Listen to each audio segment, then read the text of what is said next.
வணக்கம் அன்பானவர்களே. சிறு வயதில் நம்முடைய உலகமே நம்முடைய உடன் பிறந்தவர்கள்தான்.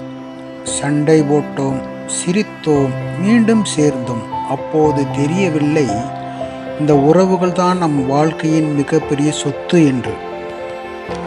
கோபம் இருந்தது, ஆனால் பகை இல்லை.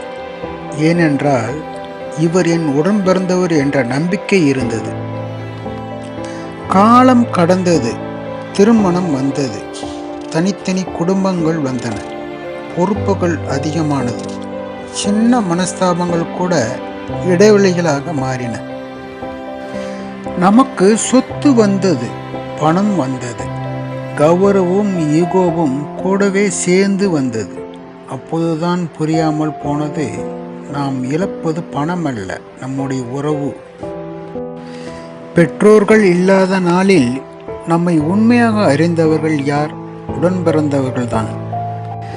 எத்தனை வருடங்கள் பேசாமல் இருந்தாலும் மனதுக்குள் அந்த உறவு அழிந்து போவதில்லை. கௌரவம் தடுக்கலாம், உறவு போன பிறகு இந்த கௌரவம் நம்மளுக்கு என்ன செய்யும்? கௌரவத்தை விட்டு கொடுக்க வேண்டாம், ஆனால் அதற்காக உறவை விட்டு விடாதீர்கள். இந்த பதிவினை வழங்குபவர் பல்லடம் மணிதாஸ்.